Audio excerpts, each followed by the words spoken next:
Hello, and welcome once again to our continued discussion and reading of the Great Secrets of Israel, Discoveries Among the Bantus of Africa, and the sacred meaning of the Song of Solomon, translated according to the African Palaver.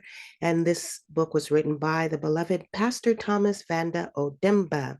This presentation is brought to you by Operation Isaiah 58 Biblical Literacy Institute, where we are reading critically as a righteous act. And this is our Cultural Identity Empowerment Project, discussion number 17. Welcome, welcome, welcome.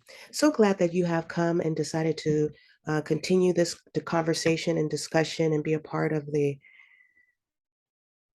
worldwide awakening and resurrection of the dead, as the text in the Hebrews Bible, the language in the Hebrews Bible characterizes this movement, the resurrection of the dead.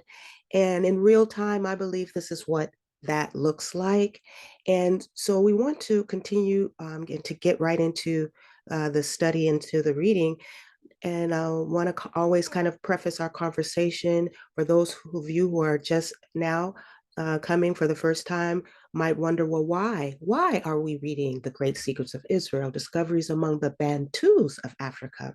Well, because from the perspective of status quo historians, Africa was illuminated by the good news or the gospel via the Greco-Roman Western world.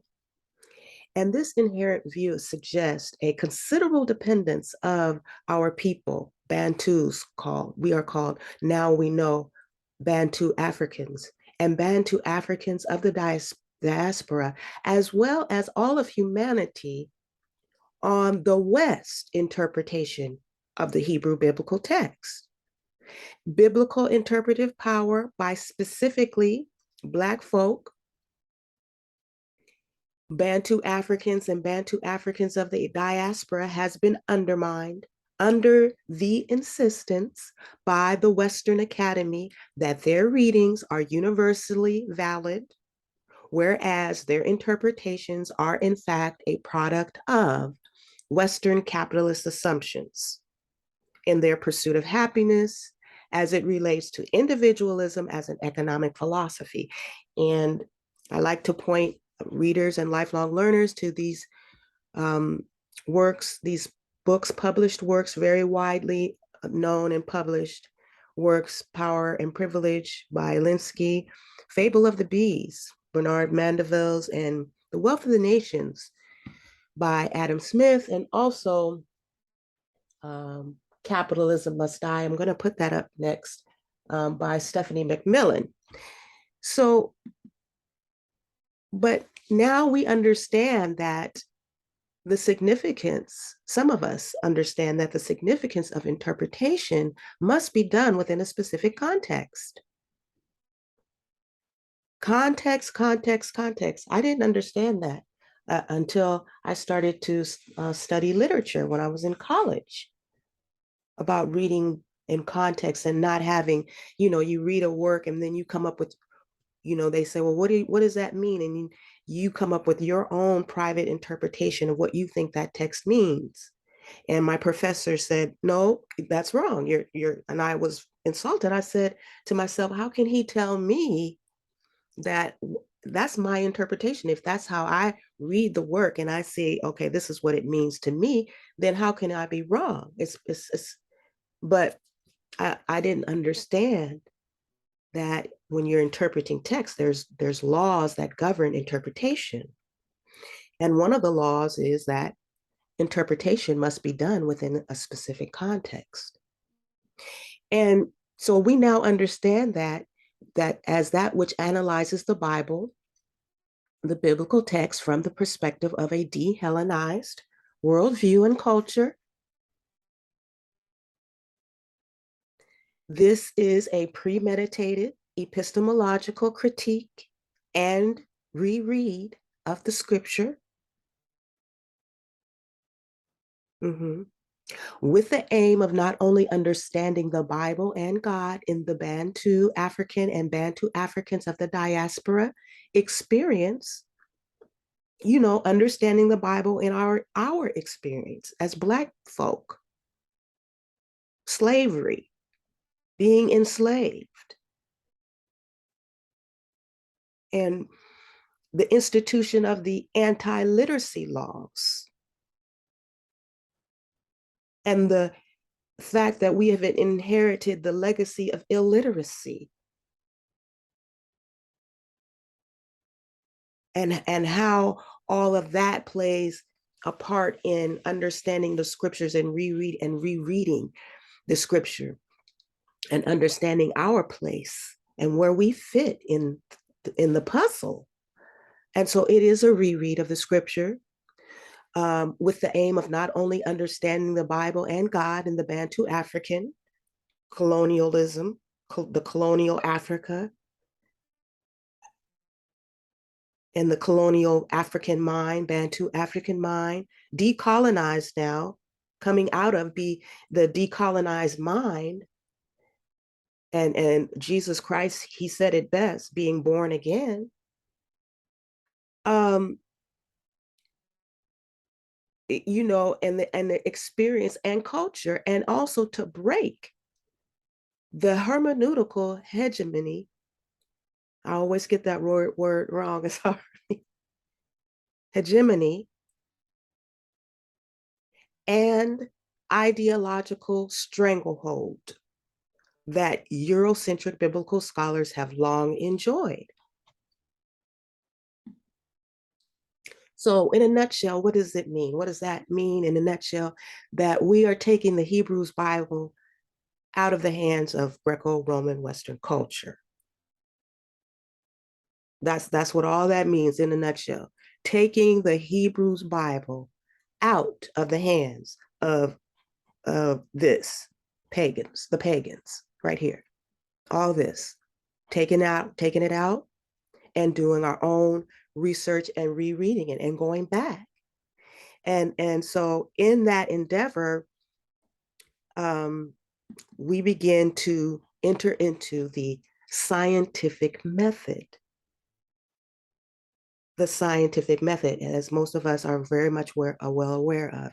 Now, I just always want to preface this conversation and to just remind ourselves that yes, science, the scientific method is in the Bible, the Hebrews Bible. And according to the mathematics professor, Dr. John Lennox, he stated that science is basically a method of discovering the truth based on observation, the taking of evidence, and comparing notes, and this evidence that can be shared publicly and generally. And that's what's taking place right now. I'm sharing my notes with those who are interested. And exactly as the professor, Dr. John Lennox, said, that it involves this process of science, sharing your your discoveries, your notes publicly. Right? Now, the Bible said it first. I always like to say the Bible said it first.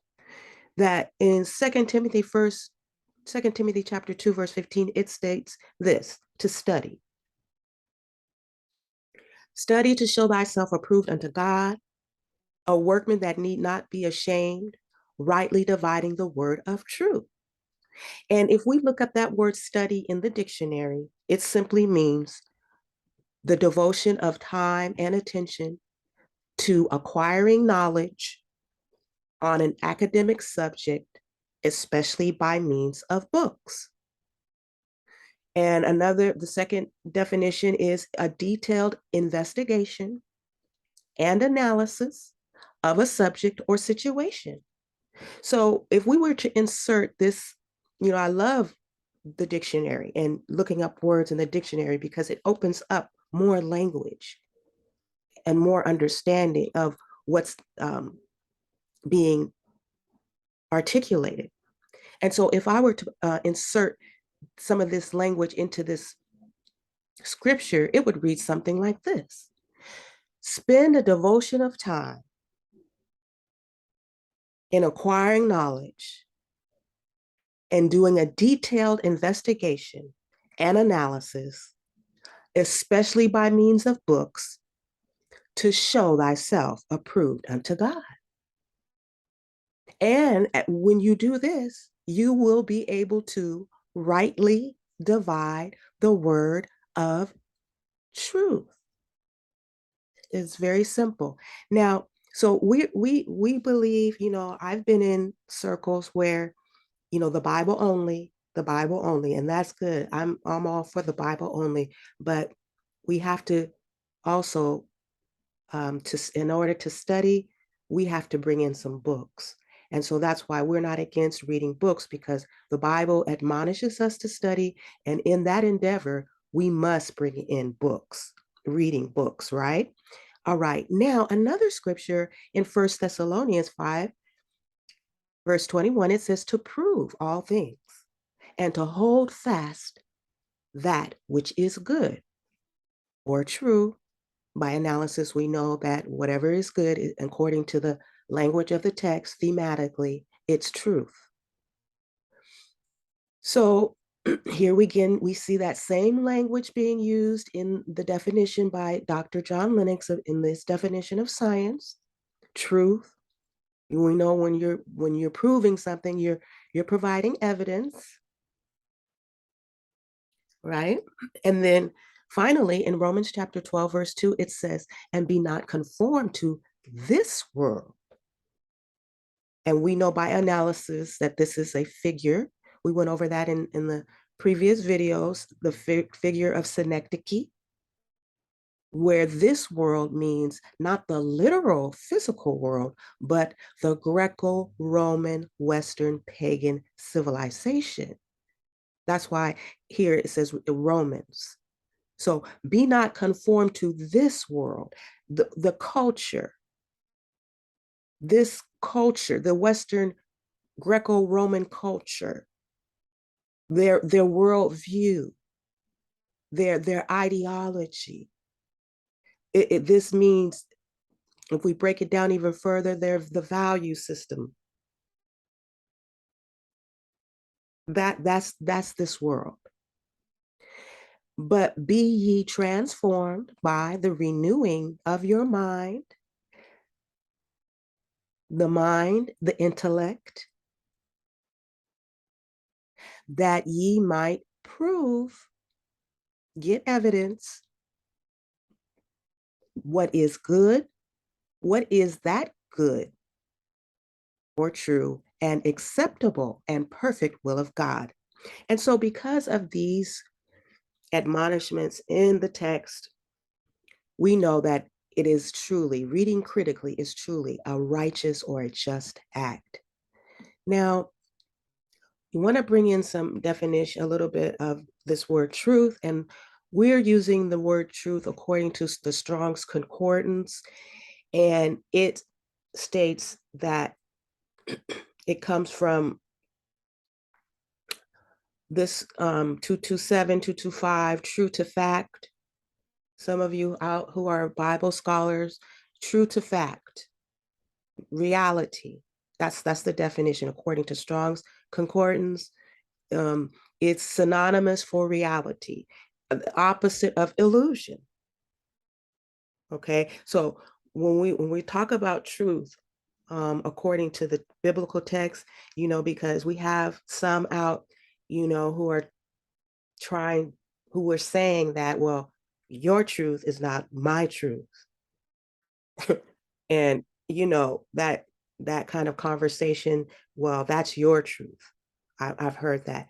And what I like to respond to that is that, well, it's, just to break it down, and to me, this is the way I've tried to understand that statement. I mean, because I was confronted with that statement. I was like, wow, okay, how can I understand what that argument? But for me, the way I understand it is like this: when let's take something like a table, a wooden table, and when you're going to say, I'm going to make a table, a wooden table, the truth of the matter is, the facts are, based on previous attempts or successes at making a wooden table, the facts indicate that you need wood, to make a wooden table, and just to be simple, a wood and nails and a hammer. Now that those are the facts. That's the truth. So it has nothing to do with that's your truth or that's my truth. That's a fact. If you're going to make a wooden table with four legs, you know, all things being equal, you're going to need, for sure, without a doubt, for to make a table. Every single time, that wooden table, every single time, you will need wood, nails, and that's just a simple, a simple table. If I and a hammer. Now, somebody might say, well, we're going to use materials that make this pillow and make a table. The materials that make a pillow. Well, we're going to try and use those materials and make a wooden table. And I'm gonna tell you that's a lie, because it's no way that you can make a wooden table with materials that are used to make a pillow, because the facts and the successes that I'm using, my computer right now is sitting on a wooden table, and we know that it works every single time. And so this is how I, was able to understand and reason in my mind, and, eliminate that logic, that so-called logic that, people are coming up with. Well, your truth. No, the same truth that it takes to make a computer every single time, the scientists that come together, and they come together, it's nothing emotional. We know that these materials every single time work to make this computer or to make this cell phone or whatever it is. These are the facts. This is truth. This is reality. And we're going to use this information, this facts, and this protocol every single time to make this product. And it's going to look like this every single, that's the truth. Now, anybody wants to come to the table and say something otherwise, well, you're going to have to publish your work, or you're going to have to prove it, and, go through a whole lot of processes. But for the most part, when we're talking about this truth here, we're talking about reality, true to fact, not your truth and my truth. We're talking about in this case, historical truth. Okay. So I wanted to get some clarification on that. Now, why the Hebrews Bible? Well, because according to the Indian philosopher Vishal Mangwadi, he reveals that the personal motivation that fueled his own study, he reveals in this book, the book that made your world, that in this book, the Indian philosopher Vishal Mangwadi reveals the personal motivation that fueled his own study of the Bible and systematically illustrates how its precepts became the framework for societal structure throughout the last millennium. From politics and science to academia and technology, the Bible's sacred copy became the key that unlocked the Western mind. So that's why we are into and digging in, diving into the Hebrews Bible. And another thing, why cultural identity? Some might want to know why cultural identity empowerment. This is a cultural identity empowerment project. And because we know, based on our research and studying, that so far we come to understand, according to their documents, that the early Anglo-Saxon period includes the creation of an English nation, the creation of a nation, the creation of a nation. Let's meditate on that. And that during this period, Christianity was established and there was a flowering of literature and language, because prior to that, they were illiterate, as the documents it's very well published, widely published and known that they were illiterate. But during this period, when they started reading the Hebrews Bible, there was a flowering of literature and language. And this history of the Anglo-Saxons is the history of cultural identity. That's why. That's why it's the Cultural Identity Empowerment Project, because it developed with the divergent groups in association with the people's adoption of Christianity or reading the Hebrews Bible. They were, that's by analysis, and was integral to the founding of various kingdoms because the elite declared themselves kings who developed birds, and then they identified their roles and peoples in biblical terms. And today, they're known as the white Anglo-Saxon Protestants, or WASP. And these are long in the United States, long established wealthy families with mostly English ancestry. They are a family based political, financial, and cultural power. Cultural power. That's why we say this is the Cultural Identity Empowerment Project.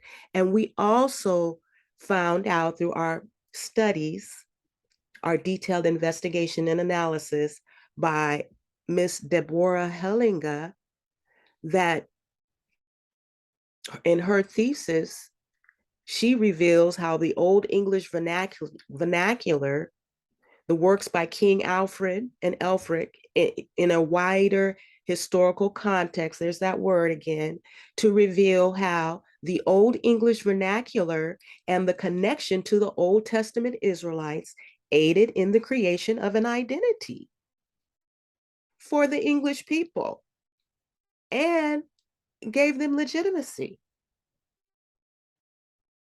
Mm-hmm. So that's why this is the Cultural Identity Empowerment Project. And um, something just came to my mind, but I'm not going to bring that in now. So let's go on. Let's go on now. I wanted to also remind those of us who have been studying and following this discussion about the coded language that Pastor Odemba referred to in on page 9 of his book, Pastor Odemba's book. And I wanted to just bring this in before we begin the translation of the Song of Solomon, and just to add more depth to our discussion. Now, remember when he said this, Pastor Odemba, what differentiates history from legend is the discrepancy that exists between some historical narratives that have been written by some of the powerful nations that dominated the Hebrews and the Egyptians after David and Solomon, and what the Bible and Egyptian texts say. By virtue of these discrepancies, we observe a certain war of ideas between the new overlords, Assyrians, Babylonians, Greeks, and Romans, and the old ones, namely Egypt and Israel. Considering the fact that Egypt and Israel were sworn enemies of the Assyrians, Babylonians, Greeks, and Romans, the Jews had to revise their version of the history of Egypt and their links with the latter. Footnote number 4, in order to be able to live among these people without totally giving up their relations with the Egyptians culturally and in their sacred writings. However, to avoid any possibility of falsification of their adversaries, the Jews used coded language for certain strategic and sensitive texts so that their adversaries could not understand them, although they could hear and read them. And I just find this information that Pastor is bringing out just powerful and just so enlightening and clear. I mean, clarifying for me so many, spotted, how we have spotted, some said spotted knowledge and just filling in those blanks for me about this, the new overlords, the Assyrians, the Babylonians, and the Greeks and the Romans, right? The Hamites. And so he talks about this coded language that the Jews use. And I want to go in a little bit on this coded language. Now, today we refer to it as figurative language. And I got my degree in English literature. So I know a little bit about figurative language and the science of figurative language that is used in the Hebrews Bible and is the reason why scholars refer to the Bible as a literary masterpiece. A literary masterpiece. So I just want to give a little bit of more information on this coded language or figurative language that's used in the Hebrews Bible. So some might think that um, this coded language or figurative language are just mere mistakes in grammar. You know, you read the Bible and they're like, that doesn't make sense. That doesn't, but actually it's the use of literary devices, and they are legitimate departures from laws, the laws that govern language for a special purpose. Um, it's the special purpose is to grab your attention, is to grab our attention. It's in a rhetorical intention. It's not open for anyone to say, you know, oh, this or that word is of or sentence is a figure according to what your own desire or how you feel or to suit your own purpose. But the use of figures of speech is a science whose laws and workings are known. But sadly, that science is not studied. And so it is a science. Now, in the Hebrews Bible, some may already understand this, but there are cataloged over 200 distinct figures. And I find that fascinating. That, and when I started to really get in and do my detailed investigation and analysis, I said 200 distinct figures, 200 in the Hebrews Bible. Parallelism being the most popular one used, which is a literary device. It's of a parallel construction in which similar or repeated words, phrases, clauses, or sentence structure appear.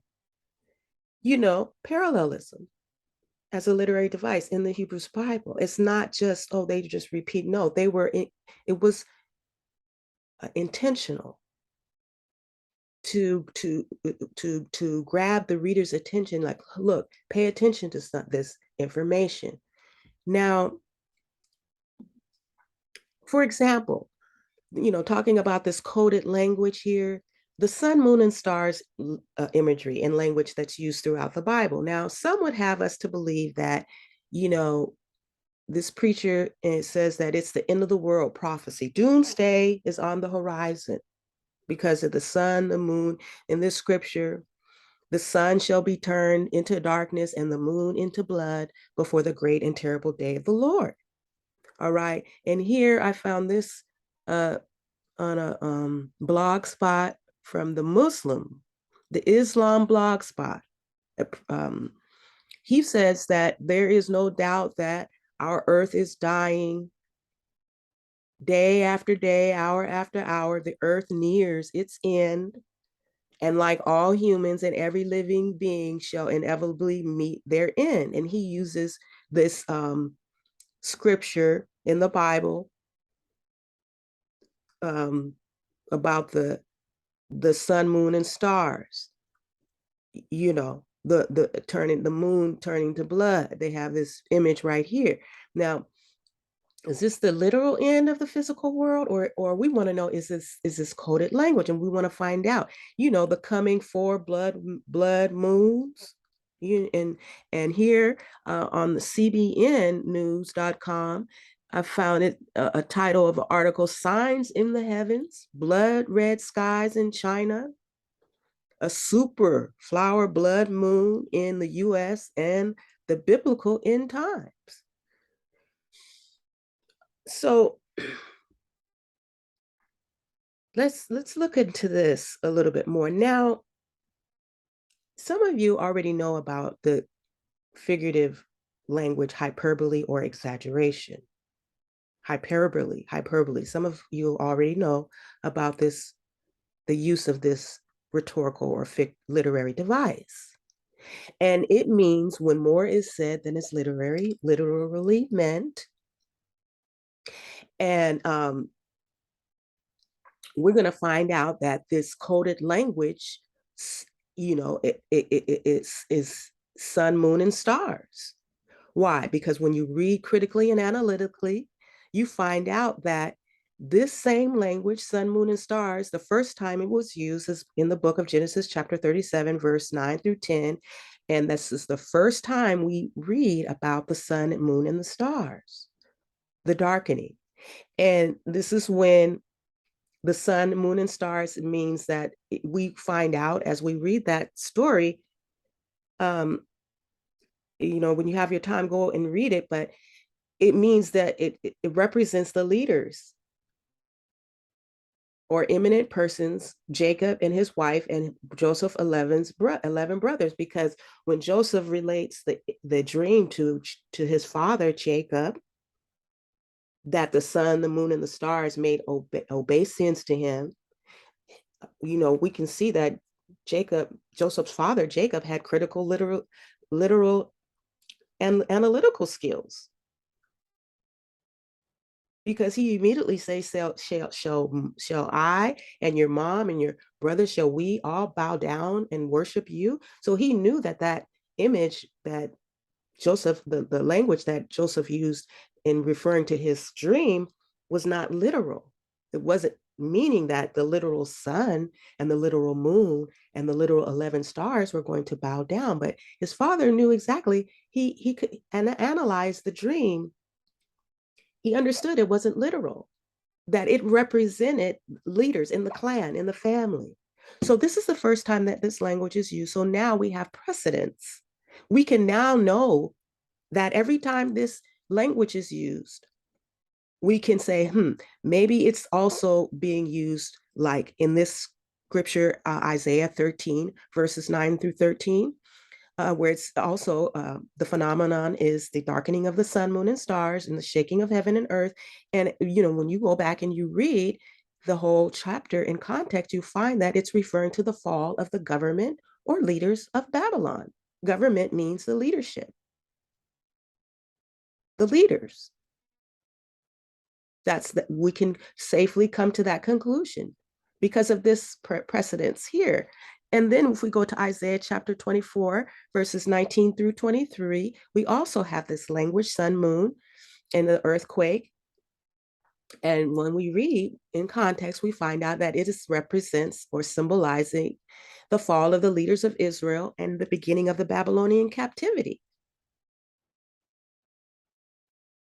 In Ezekiel chapter 32, verse 7, we have the darkening of the sun and the moon and the stars. And again, it's God's leadership, God's judgment on the leadership of Egypt.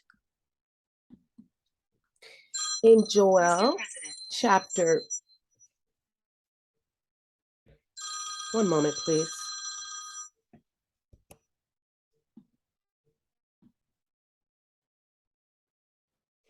So now let's continue on and reviewing this coded language, as Pastor Odemba refers to it as, or figurative language, or hyperbole, or exaggeration, when more is said than is literally meant.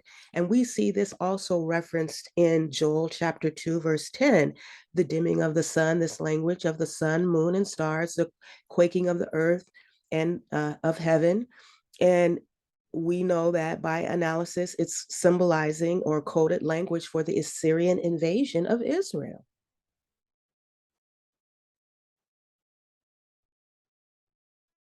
Again, that language is used, that coded language is used in Joel chapter 2, verse 28, verse 32, where the sun goes dark and the moon turns to blood. And in this case, it's indicating the destruction of Jerusalem by the Roman armies in AD 70. Also, Jesus Christ in Matthew chapter 24, verse 29, and Mark chapter 13, verse 24, and Luke chapter 21, verses 25 through 26. Again, that language is used. The same language. The sun and the moon are darkened and the stars fall. Powers of the heavens are shaken. Again, this is referring to the destruction of Jerusalem in AD 70. And here the language is used again, actually, of the shaking of heaven and earth. And we know that by analysis to mean the destruction of Jerusalem and the end of the blood sacrificial as an system, as an institution. In the book of Revelations, finally, that language is used again in chapter 6, verses 12 through 17. The sun turns black, the moon turns to blood, and the stars fall from heaven. And there's a great earthquake added. And so, figuratively, we understand that's to mean the final destruction of the worldwide pagan systems of oppression and exploitation. So, a critical reading informs us that the sun, moon, and stars language used by the holy men of God, the Bible refers to them, the language uses the holy men of God. That's who wrote the Bible, according to the language of the text. The text states that holy men of God. They used this as descriptions. They are not descriptions of actual physical events or literal events describing the end of the literal world, physical world, but rather is language put by the figure hyperbole or exaggeration to express the greatness of the terror in the day of the judgments of God, in the overthrow and the destruction of all pagan empires, governments, nations, or kingdoms, the fall of the leaders of these pagan nations, and the drastic changes in established institutions and upheaval of their pagan societies. It's a hyperbole when more is said than is literally meant, and it's to express the greatness of the terror. And I don't know about you, and I don't know about anybody else, but when I heard that language for the first time, that the sun was going to be turned, it was darkened, and the moon was going to be turned to blood. You talking about terrified?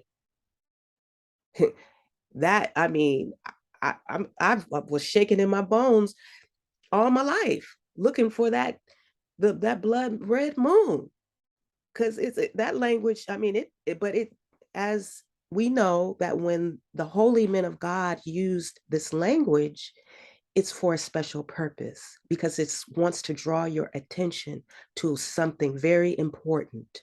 And so they will break the language laws that govern language. They will break those laws in order to create figures or types or shadows or symbols, so that the reader can pay close attention to what is being articulated through the language. And so we know and when we read critically and analytically, we can come to these very valid conclusions. Now, let's recap about, also, I wanted just to remind the lifelong learners that, remember when Pastor Odemba said that any discourse on the history of the Jews must take into account three factors, namely prophecy, culture, and history, because the Jews are first and foremost a prophecy governed people before becoming historical and cultural people, and that all their activities of this people over the years were predicted in several years in advance by their prophets. And so we should want to pay particular attention to the prophecies that have already been fulfilled, and they are well documented and published in secular history. This is not a tarot card reading type of deal. It has nothing to do with palm reading and whatnot. No, these are actual predictions that are very well documented. in history by the prophets of Israel. And so Pastor Odemba says, for this reason, only the Bible could respond to the questions that we cannot answer. Nothing was more accurate in the course of the development of the Israelite people than the predictions of Jewish prophets. Those who studied this people in isolation from the factors indicated above find it difficult to explain the discrepancy between what the Bible says and their own opinion. And this explains why, Pastor Odemba states, this explains why, in the effort to justify their ignorance and the refusal to accept the Jewish texts, certain commentators have chosen the easy way out by condemning the sacred writings of the Bible. So, you just don't want to accept, you don't want to accept the language of the text. You don't want to accept the historical truth. You don't want to accept the reality, which is fine because, you know, it's all about choice, right? The power of choice. You have a choice. It says you could choose to believe it and you have the choice. And that's what makes us, I think, as wonderful, the wonderful creation that we can choose. I can choose to believe a lie. And that's your choice. But those, choosing to believe lies comes with, as we all know, comes with consequences. But when you choose to accept the truth, and the historical truth, as is stated. One moment, please.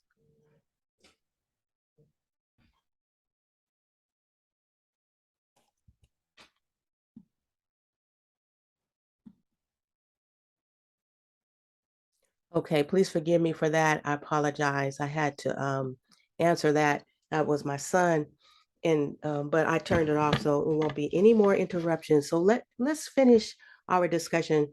Now, we, you know, the predictions of the Jewish prophets, and Pastor Odemba states that they choose the easy way out to justify their ignorance because they don't want to accept the truth, the historical truth, the facts. They want to, and so because they don't want their refusal, their choice. I was talking about choose you this day. The power of choice. You have a choice to refuse the truth, and that's your privilege. And as we all know that there's consequences when you refuse to accept the truth. But that's not, I'm not the one that delegates the consequences. It's embedded in the laws of the universe. What happens to those who want to live in lies and love lies? So your refusal to accept the Jewish text, he says certain commentators chose the easy way out by condemning the sacred, writings of the Bible, because they don't want to take into context, as he said, they don't want to take into account these three factors: prophecy, culture, and history. Now, when we're going to go into, we're going to recap about what Pastor Odemba stated in the preface. Some of you who have followed this discussion, we've already gone over this, but I just want to recap this information before we go into the actual translation of the sacred meaning of the Song of Solomon, translated according to the African palaver, according to the Bantus of Africa. And he stated on page 2 that the Song of Solomon, or the Song of Songs, is currently considered a collection of love texts. A lot of people draw expressions from this source to spice their love or conjugal communication. But the style of this section of the Bible is antithetical to the other sacred texts that advocate against such issues of the flesh and sentimental outpourings. So this style, he's saying, is antithetical to, this is what, when you're talking about, a collection of love texts. And this word love, he's going to go into about this love is not the erotic love of the Greco-Romans, or the eros. That's the first mistake. When you approach the text thinking that this love is referred to in the by the people of the East, the Israelites, the ancient Israelites, that they're talking about uh, the is the fleshly or the erotic. You know, that baby with the bow and arrow that they put out on February Valentine's Day. That's not that. That's what he's saying here. That if you were to read it that way, then it would be antithetical to the. It's not thematic throughout the scripture. It's antithetical to the text. That type of love being promoted, if you being promoted is if you think that that's the type of love being promoted in the Song of Solomon. And he said that, however, this book is accepted within the canons of the Bible and well received in Judaism as a text that is twice more sacred than the other books in the Bible. A lot of literature has been developed to justify the importance of this text in the Bible. Dissatisfied with the interpretations, researchers and other inquiring minds continue to explore the mystery behind the slightly sensual poetry in this text that has been inserted into such a Puritan book, the Bible. Now, this is a preface that was written by somebody about the book. Now, it states that this is how Pastor Thomas Vanda, who is fond of delving into the past in order to find explanations for the present, and who believes in the need for a drastic change in the state of affairs in the world, also undertook serious research on the Song of Solomon. As an African of Congolese origin, the former Zaire, who is very much attached to the ancestral traditions of his continent, he has seen and understood certain depths of African tradition that have hitherto escaped the Europeans. Having placed the book in its context, he discovered that this book came from Africa. Given his knowledge of various African languages, even of ethnic groups that have long been forgotten, he quickly understood the mystic language of the Song of Solomon after consulting the elders of Congo. He was able to interpret verse by verse this book, which was until then impenetrable. The elders of the Congo. So now we're going into the discoveries among the Bantus of Africa. And that we're going into our elders, our ancestors, the elders of the Congo. And what are they saying the Bible means in interpreting, as opposed to the Greco-Roman Western civilization and the exegetes and the biblical scholars, as opposed to what they're saying, you know, in their seminaries. They're interpreting the text. Now we want to know, well, what are our elders in the Congo, from the Congo? We want to know, well, how do y'all see this text and interpret it? And so that's what he's saying, that he consulted with the elders of the Congo. Now he's stating basically this is what I'm saying, is that our elders from Africa are saying, look, if you have any idea, you want to know who you are, we're telling you right now who you are.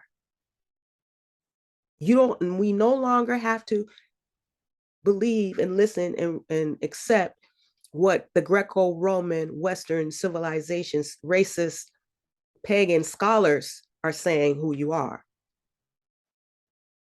Okay, them days is over.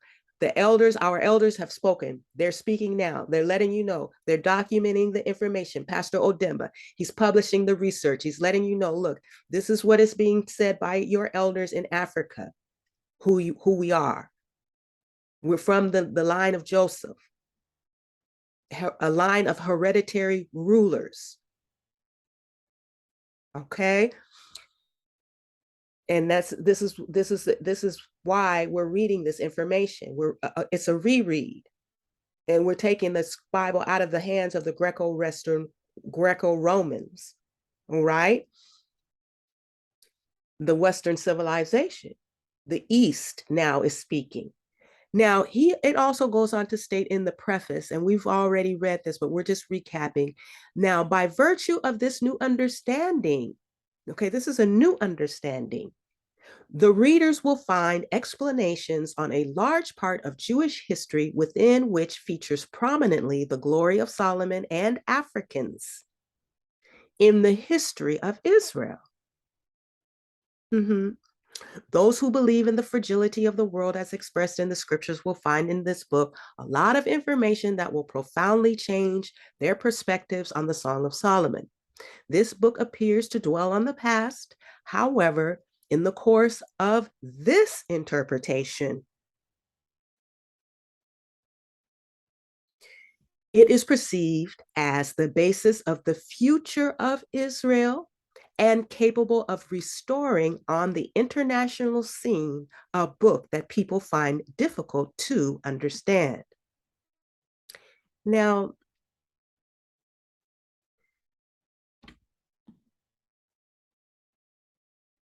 okay, yes, I want to read this as well. Now, also recapping on the preface on page 2, J.Y. Leloup stated in his book entitled An Attempt to Translate the Song of Songs, he states this, quote, there is no exact translation, just like there is no authorized translation. Each person approaches the text with his own fears and his own wonderment, his science and his desire. The deeper one goes into the canticles, the more blurred the meaning turns out to be. He continues by affirming that the Semitic languages, made up of imageries, transmit a lot of visions constituted by a succession of images. A language as exact as French finds it difficult to depict their images. To translate the Song of Solomon into French, he goes on to state, is like putting a wild stallion into a stable. Although the stable may be of the normal size, it will be a Herculean task to put such a horse in there. One needs to dare doing that all the same. The more one reads the canticles, the less one finds meaning therein, but the more exciting it becomes, end quote. Now, the new attempt at translating the book has found the need to translate it once again according to the literary genre of the Semitic Black people of Africa. So this is how we're interpreting the book, not according to the Greco-Roman Western civilization.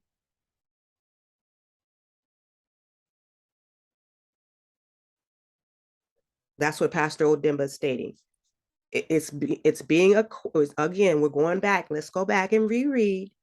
We're gonna, according to the Semitic blacks of Africa and the race that received the Jews in Egypt of antiquity, those with whom they intermarried and among whom we shall find the missing Jewish tribes.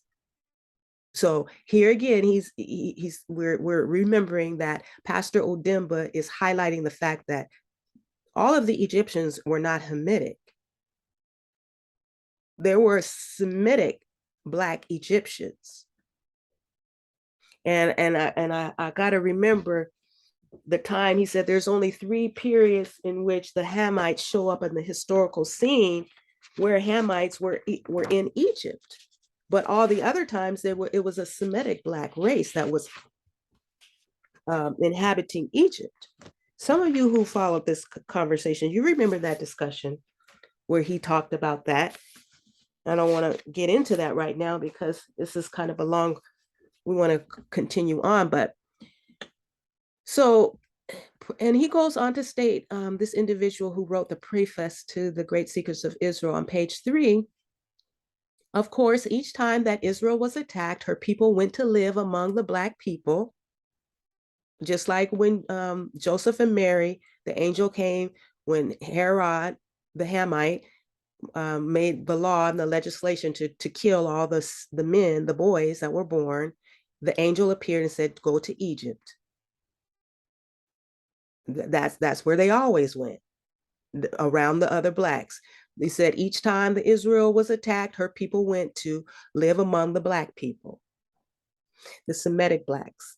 This approach that was justified by the predictions of Jewish prophets and confirmed by archaeology, genetic anthropology, and place names makes it possible to recognize another aspect of the history of Israel, of its Jewish origins and culture, and to arrive at the conclusion that has made it possible for the author to perceive this book from a totally different perspective from that of his predecessors, and to justify the sacred character of the Song of Solomon. This is a totally different perspective than what you're going to get in the Western seminaries, so-called theological seminaries. Relating this book to the typical African dialogue is an important and informed discovery, which opens a new page in the history of the Song of Songs and of Solomon, its author, who, for a very long time, has been the subject of great controversy and even of confusion over the place the scriptures accord him and the interpretation that the critics give that. It continues to read that the African dialogue thus takes us away from ordinary simplistic thinking and brings us to a more realistic and convincing level of thinking. By placing the text in its original context, this discovery charts a new course which enables us to rehabilitate Solomon in his greatness by turning away from the contradiction that has always characterized our understanding of this book, between the sacredness and the triviality, between the wisdom of the great king and the sentimental lowness that has been attributed to him as a result of his book.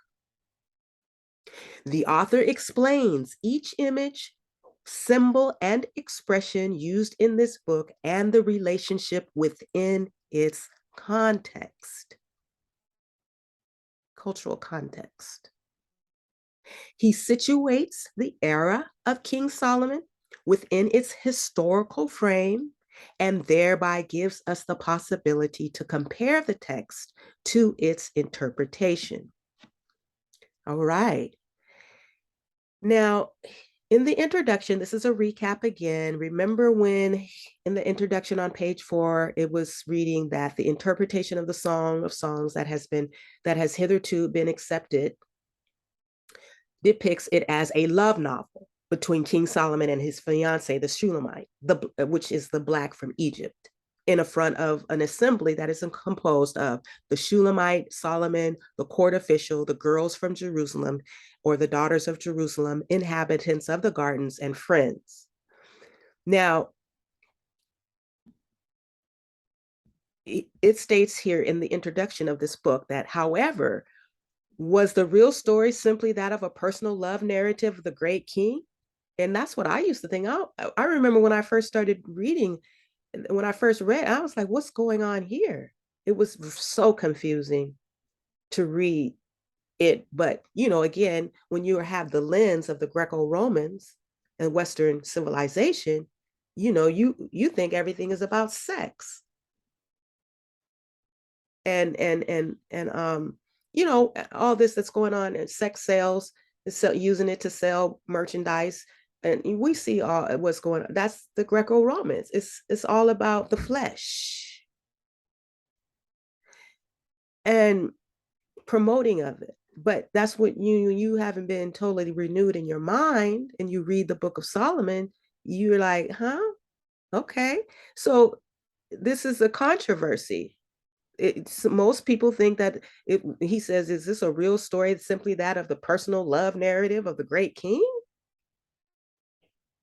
Really? Okay. If that was the case, why were 6 characters present? It's a good question.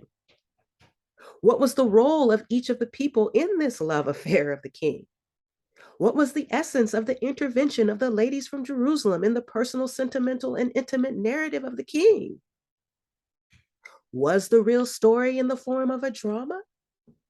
There again, we need to ask ourselves if during that era, talking about context, it was possible for kings to appear openly to play roles in drama. Or was it possible for actors to take up the roles of kings? So many questions could be asked. At this meeting, King Solomon introduces the women in his entourage to the Shulamite, in all 60 queens, 80 concubines, 700 wives, and 300 concubines at the end of his life. In the introduction, page 4, the individual states this: the Shulamite talks about her complexion as if that could be an impediment to Solomon accepting her. Solomon describes her beauty, saying, "Behold, thou art fair or beautiful, my love." And just for the record, I wanted to just put that out there. Most really of us already are aware, but the word fair does not mean beautiful, does not mean light skinned. The word fair does not mean light skin, that behold, thou art a light skinned woman. No, that word fair means beautiful.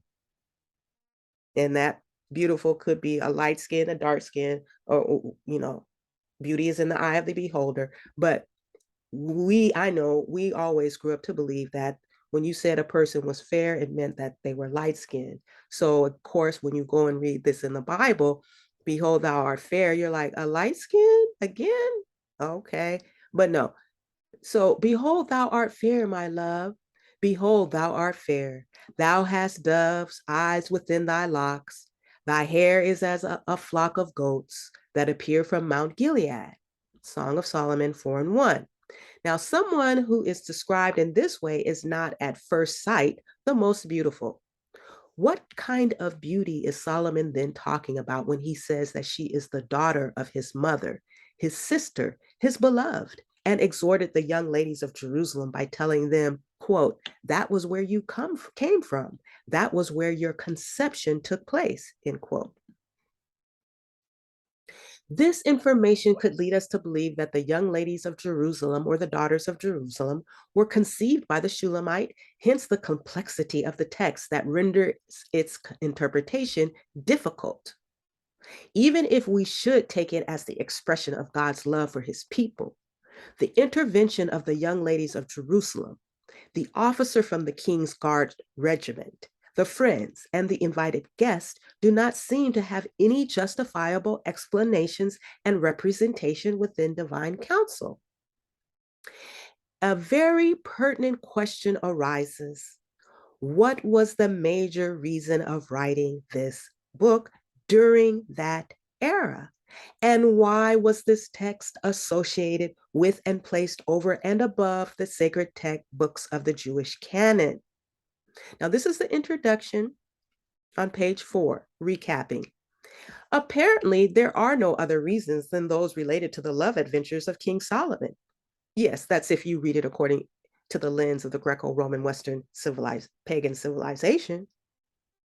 But if it is just a love narrative, we could then conclude that the king, his court, the Jewish people of his time, and those who were with Solomon on that particular day had reached a very low stage in their culture. This is because the scene depicted in this event is dishonorable for a king who the Bible referred to in the following terms. Quote, "The wisdom of Solomon exceeded that of all the sons of the East and that of the Egyptians." Kings chapter 4, verse 30. If the one who the Jews had immortalized because of his wisdom had attained this level of immorality, one would wonder what would become of others in the society who were not up to his level of wisdom. Pastor Odemba goes on to state this on page 5 in his introduction. In all the adventures of ordinary mortals, such a story seems impossible. A gathering around a king to witness a love expression of the latter is incompatible with everything that has been narrated about the wisdom and the greatness of Solomon. To attribute such an act to Solomon will amount to tarnishing the image of the whole Jewish religion. And that's an interesting statement, an observation by Pastor Odemba. And it makes me wonder, well, was that the motive of the Greco-Roman Western pagan civilization? At the end of the day, is that what they were trying to really uh, uh, do and pull off? They wanted to tarnish, and that's why they said, "Oh, this is an interpretation. This is a love narrative between."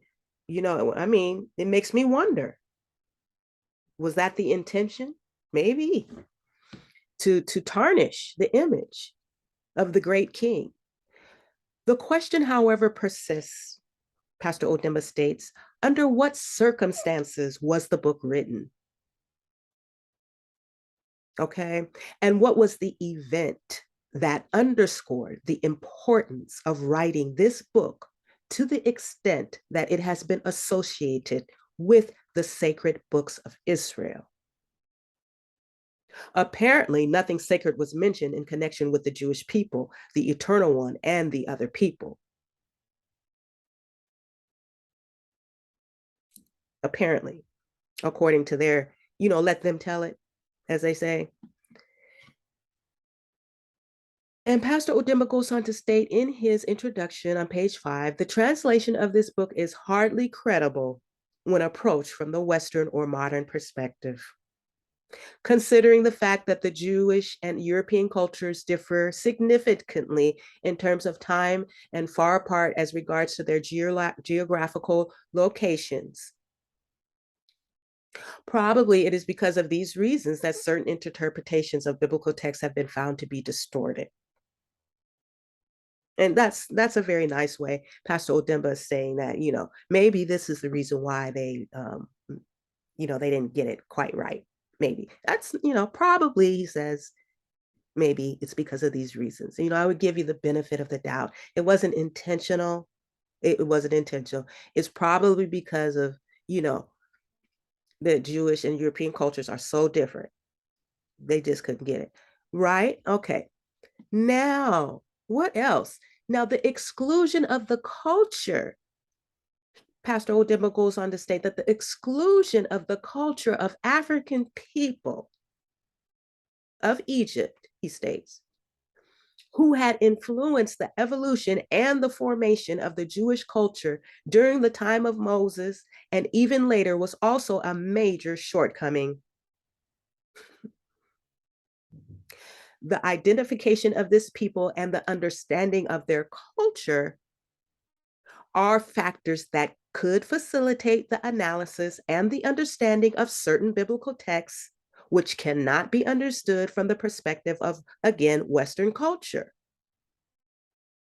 You see, he keeps repeating this over and over and over again about, this difference in, interpretation. It depends on the lens that you, or the glasses, the lens that you're looking from in terms of how you read or how you interpret the sacred text. And the lens of the West is very different from the lens of the East, the people of the East. Totally, completely diametrically opposed to each other, right? So he states here that, it's hardly credible understanding of certain biblical texts which cannot be understood from the perspective, the lens of Western culture. It is obvious that after several waves of extermination and the evolution of the culture, the anti-Semitic campaigns of the Hamites, after several waves of extermination and the evolution of the culture in the Western world, the rest of the Jews who have survived all of these have lost a good deal of what was the pride of their culture. It is worthy of note that Israel is a state that was politically formed by the people from Egypt, or Africa. 9 centuries before the birth of the Greek and the Roman civilizations, which later influenced the European culture. So Pastor Odemba says this is important to know, that Israel was a state that was politically formed. And we went into that about state formation, the origins of the state formation in Bantu Africa, that, scholars go into Africa, Bantu Africa, and their question is, where did the state formation, how did they develop complex social order? How did they develop these states? And that's through all of Bantu. Where did that? And so diffusion, we talked about that in the other videos, that the state formation can be directly linked, politically formed, because it was politically formed by people from Egypt. That's why you see it in the Bantu Africa. That's here. Now, we also are going to recap about Pastor when he states this, that in this introduction, that it is, and I want to just bring this in before we continue the translation, just to remind us of why, bring it all together again. Remember, this is what he stated in the beginning of his book. It is also true that those who attack the Jewish culture, not the religion, they attack your culture, thousands of years later could not have interpreted and appreciated correctly the features that characterized the greatness of the Jewish culture at the time. These facts can be detected from the utterances of great men of contemporary and ancient times. According to Origen, the application of the Ecclesiastes is natural, while that of the Proverbs is moral, but that of the Song of Songs remains mysterious. This is what G.T. Manley and G.C. Robinson and A.M. Stibbs, both pastors and exegetes, have to say in this regard. Quote, a long and unanimous tradition attributes this book to Solomon. The title indicates that they are made up of the best canticles of the king. 1 Kings chapter 4, verse 32, a veritable song.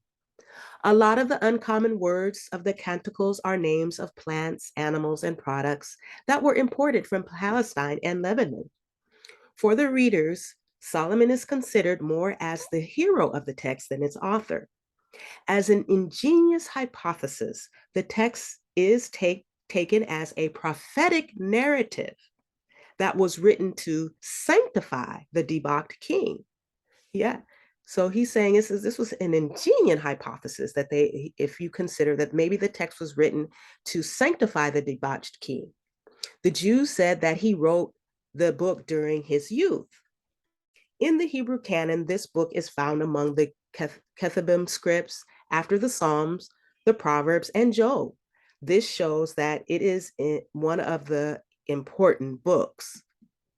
So the way it's situated proves that it is an important book. And it goes on to read that in the introduction to his book entitled Isaiah's The Tradition of the Cantique of Song of Solomon by Juan Yves Laloup, quotes the Grand Rabbi Akiba, one of the important personalities of Judaism during the 2nd century of our era, as saying, if all the books of the Bible are sacred, the Song of Songs is twofold sacred.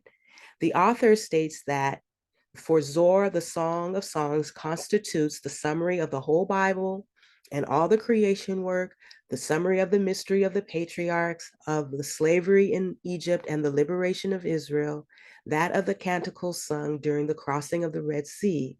It is the summary of the Decalogue and the theophany of the Sinai, and of all that took place in Israel during her sojourn in the desert until her arrival on the promised land. So according to him, this is the Song of Songs is deep. It's more as it's not just the, let them tell it, the love narrative between King Solomon and the Shulamite.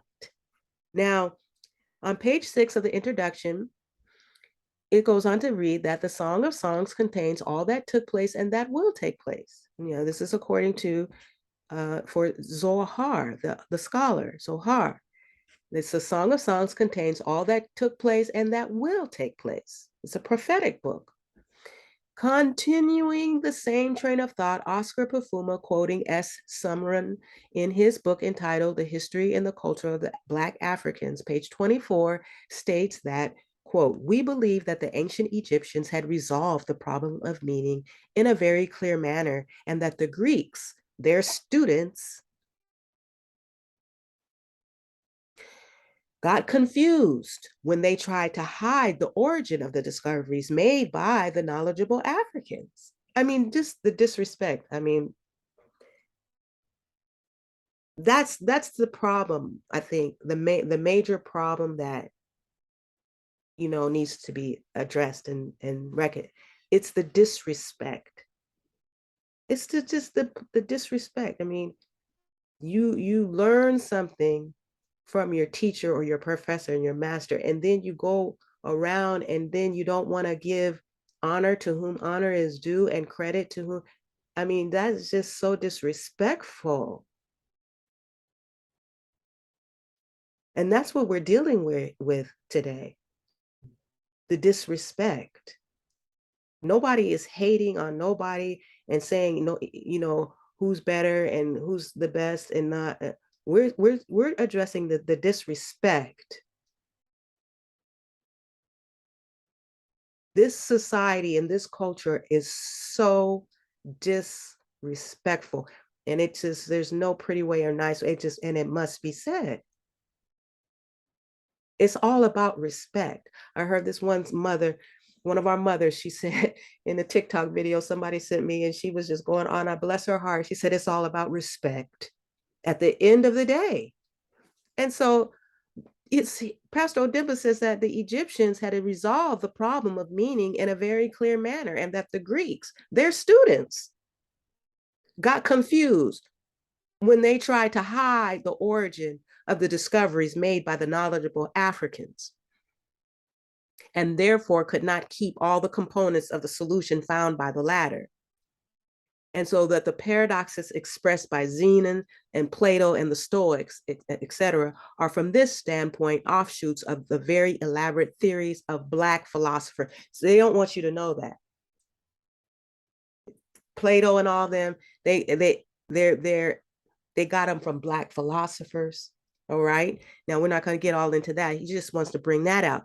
But now, in continuing on, Pastor Odemba states in his introduction that in this version that was taken from the Palabra African dialogue, the Song of Song depicts an important negotiation between the Jews of Africa who came to King Solomon after the fall of the new empire during the reign of Pharaoh Shushak. This approach may appear as an aberration, although the sacred texts are quite explicit on the issue of the separation of Joseph and his descendants from his brothers. The post-Solomon prophets had predicted the meeting between this two Jewish people in Ezekiel chapter 37, verses 16 through 28. Take a piece of wood and write on it for Judah and the children of Israel who were associated with him. Take another piece of wood and write on it for Joseph, Ephraim, and all the household of the children of Israel who were associated with him. Put them together to form one piece. So this is the post-Solomon prophet Ezekiel chapter 30, Ezekiel. So when we're talking about this negotiation between the Jews of Africa who came to King Solomon after the fall of the new empire, Pastor Odemba is drawing our attention up to this. This is what the post-Solomon prophets were. This is what they were talking about when they stated this. When Ezekiel stated this. The Judah and the children of Israel who are associated with him, and Joseph and Ephraim, and all the household of their children of Israel who were associated with him. This is it. And then putting them together back to form one piece. Now, in Zechariah in 10, verse 6, prophesied what follows. I shall fortify the house of Judah and liberate the house of Joseph. I shall bring them back because I have compassion for them, and they will be as if I had not rejected them. For I am the eternal, their God, and I shall grant their wish. Who are these people of Joseph? It is important to understand the history of these Jews of Joseph and of Jacob and those of Joseph and Judah before undertaking to translate the book of Solomon, in order to understand whom the post-Solomon prophets refer to as Judah and Joseph. So that's why we went through all those presentations, those slides. Pastor Odemba said that we had to know that history before we could understand whom the post-Solomon prophets were referring to as Judah and Joseph. This makes it possible to visualize the great meeting that the Jewish tradition so much waits for. This important part of the history of Israel was cut because of the wave of extermination that was the lot of the Jews for 2,000 years by the formation of a modern movement on Judaism, which sought to modify the former one. Now, he goes on to read in the next section called Important Information on page 8. Quote, the book that we are about to read has 3 parts, important parts. The history of the Jews before and after Solomon, as well as the translation of the Canticles in accordance with the African dialogue, a literary style that is made up of coded language that is a noble and philosophic and full of wisdom. The people of ancient Egypt used this language during important ceremonies. It is a style that the ancient Jews learned and mastered in Egypt, and which the Bantus of Africa south of the Sahara have kept until today.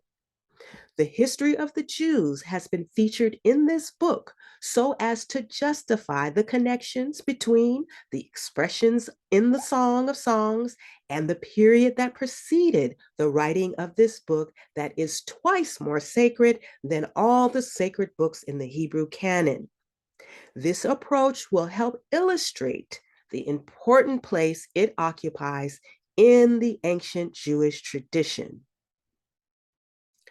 It goes on to read that the part that comes after Solomon has also been featured in order to demonstrate the link that exists between these people of Africa that gave us this translation and the kingdom of Israel during the days of Solomon and of today as well. This is because the dialectical nature of the African dialogue, it is very important to understand very well the history that precedes the current developments and the future plans of a people or one's interlocutors in order to make meaning out of what they say. The reason is that communication in this context is full of symbols that depict animals, objects, and human beings, to mention but a few. These symbols and expressions relate to issues of the past, present, and the future. And I like this part where Pastor Odemba states that in African dialogue, when the Africans are communicating in their dialogue, that it's very important to understand very well the history that precedes the current developments. And I find that very true because often in my experience, you're having a conversation, you think, or a dialogue with someone, and everybody involved in the conversation does not understand very well the history that precedes the current developments. I mean, if you don't understand, you want to know about, the what do they call it? The achievement gap between blacks and whites. What's going on there? Why are blacks lagging behind? Why do they lag behind in math and science and all the, you know, what's the well, you want to have a dialogue. You want to have a, well, do you understand the history that precedes the current developments of today? Do you understand the institution of the anti-literacy laws legislated before and after the American Civil War that made it illegal to teach the enslaved to read for centuries, generations? That, you know, the literary tradition of Black folk starts with Phyllis Wheatley, and you're dealing with nations who have their literary tradition and literary history has never been cut, an unbroken literary tradition you're dealing with some of these nations. Okay, so do we understand that when we're having this conversation about the achievement gap. Do you understand very well the history? So if we don't want to, Pastor Odemba said that in the African dialogue, however, you have to know the history really well before you can participate in this conversation. And then, he says that it's because it relates to issues that relate to the past, present, and your destiny. And I like how Marcus Garvey said, a people without knowledge of their past, history, origin, and culture is like a tree without roots. And I don't know about you, and I don't know about anybody else, but I don't want to be likened to a tree without roots. All right, now here we are, finally. I just wanted to give that background just to get us up to speed. Some of us who are just now joining the reading and the discussion. The Great Secrets of Israel, Discoveries Among the Bantus of Africa, and the Sacred Meaning of the Song of Solomon, translated according to the African Palaver, Section 3, finally, the translation of the Song of Songs in the framework of the Palaver. Now, again, here are the characters of the book. And now we're on page 83, the last part, section 3. Now, the characters are the Sunamite, Solomon, the court official, the girls from Jerusalem, or also known as the daughters of Jerusalem, and the friends and invited guests. Now, according to the author, the term love on page 83, according to the author, the term love has various meanings. It could mean love, friendship, relationship, or brotherhood. For instance, in chapter 1, verse 2, let him kiss me with the kisses of his mouth, for thy love is better than wine. And this can be interpreted in the Hebrew, is translated as beloved, uncle, or love relation.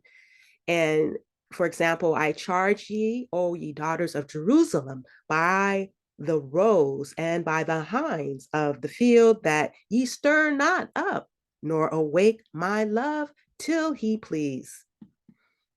So in Song of Songs, chapter 8, verse 4, we find the expression of to love, affection, and friendship. According to the African Palaver, the word is more often used to mean relationship or brotherhood. We have, however, retained the word to mean relationship.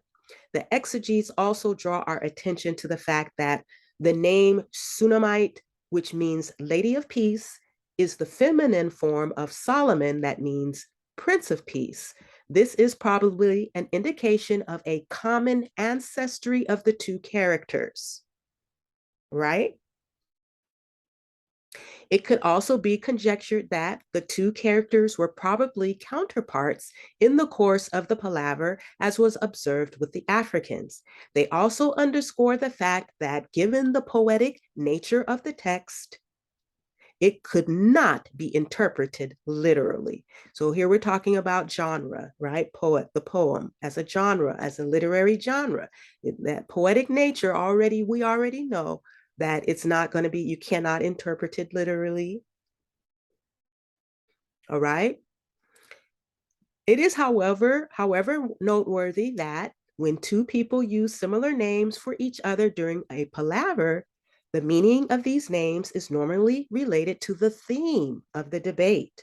This is demonstrated in the fact that Solomon used to be called Jedediah, and it is our belief that the central theme of the book is about a fraternal alliance between two groups of people. Okay, let's keep that in mind. The central theme, we believe, is about a fraternal brotherhood alliance between two groups of people. All right. Now, the expression girls of Jerusalem are used in this book, or daughters of Jerusalem. And here, I just wanted to note that this is the figure called personification. When you have kingdoms, countries, and states represented as persons, this is a figure.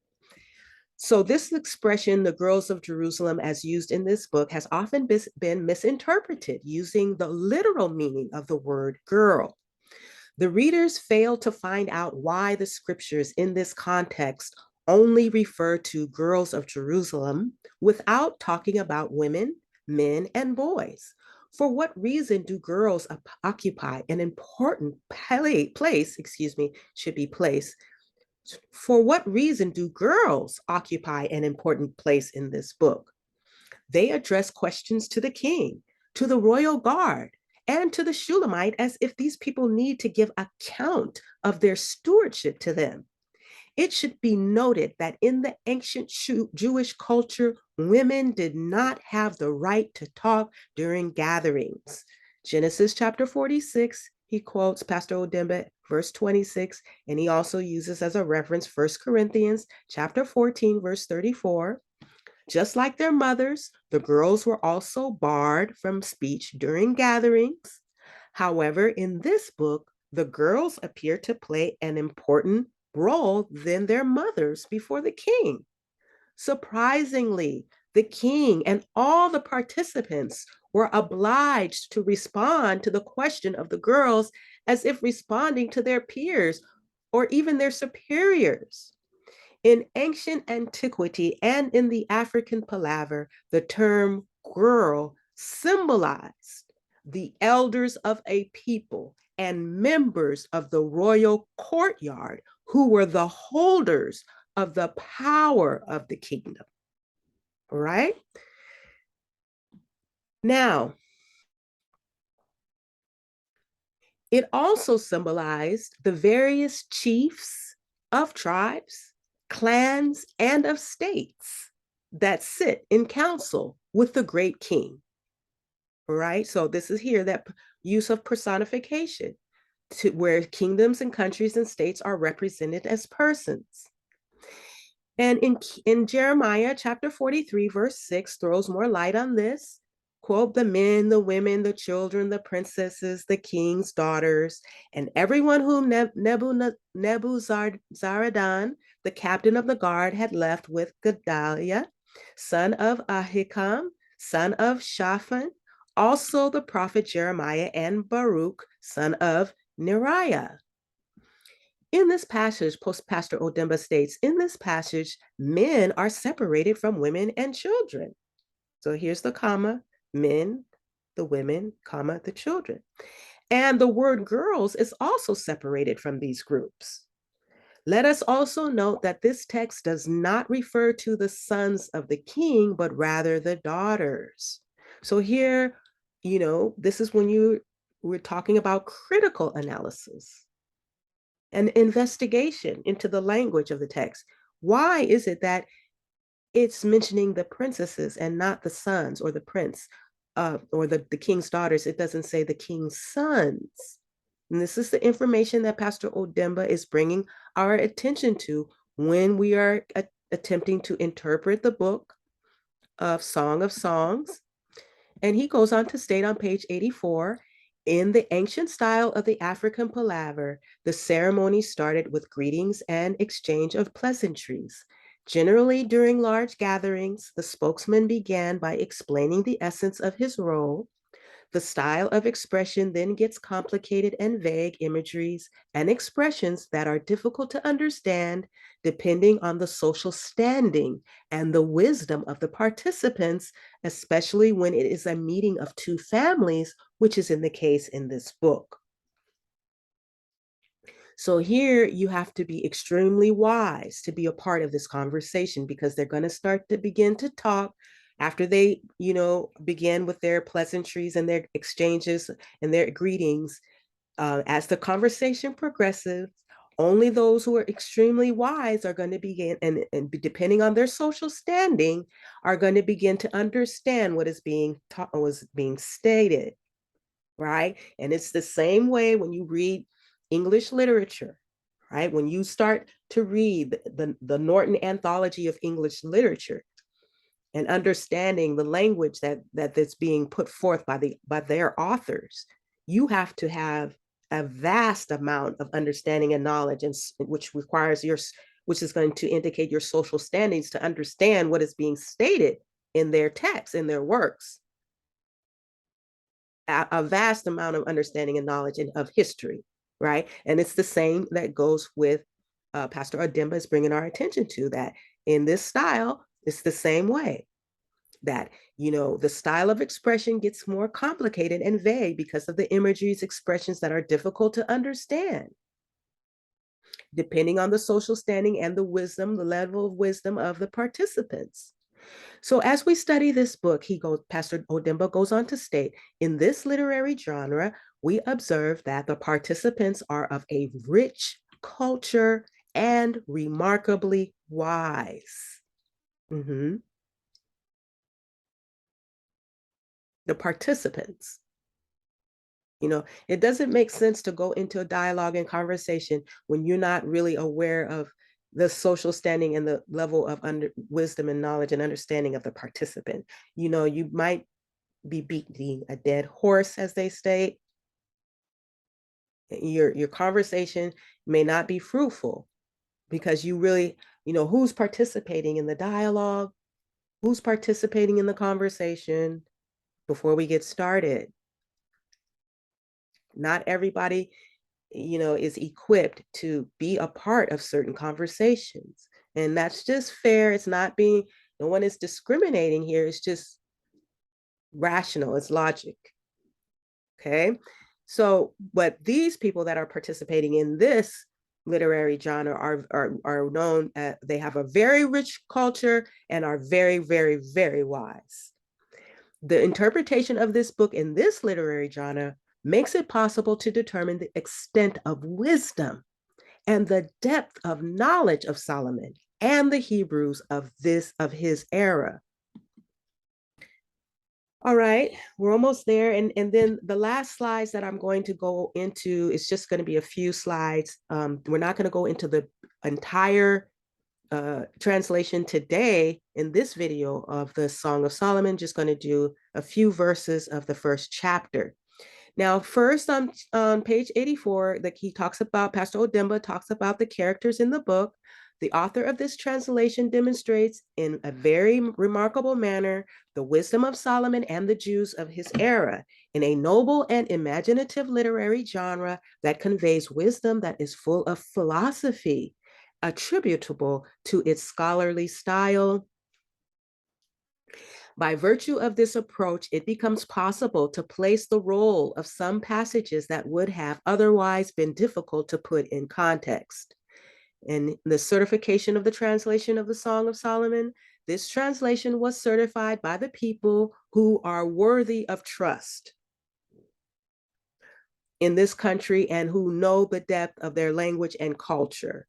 We have grouped certain passages of this book together with the purpose of explaining them. And that's another thing we want to bring into, when you're dealing with translations of the Bible, then the people who are giving us these translations, are they worthy of trust? Because Pastor Odemba he states, look, these people are worthy of trust. We can trust these people. Now, from the elders of the Congo. Now, Pastor Odemba goes on to state in the certification of the translation of the Song of Solomon on page 84, we have directly translated others in consonance with the literary genre, and in order to approximate the translated text as much as possible to the ancient style of the original.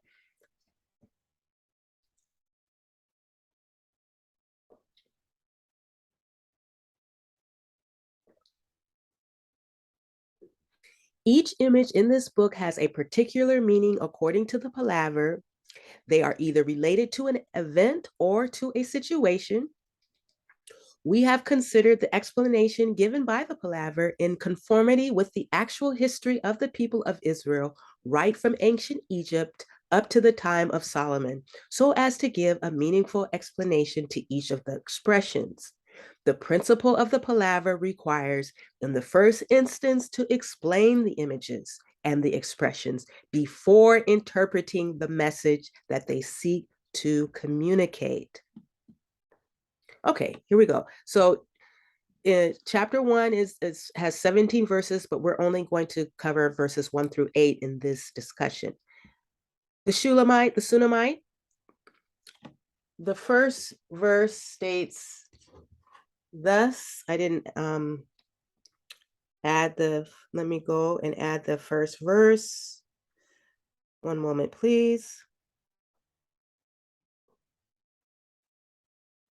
So we know exactly who is writing the book.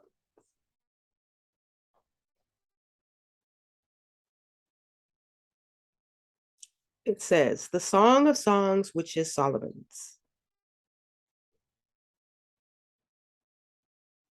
Okay, that's the first verse. Verse 2, let him kiss me with the kisses of his mouth, for your love is better than wine. Now, I'm not going to post everything that is written in Pastor Odemba's book, but those words that I deem important and want to highlight will be posted. So he states here that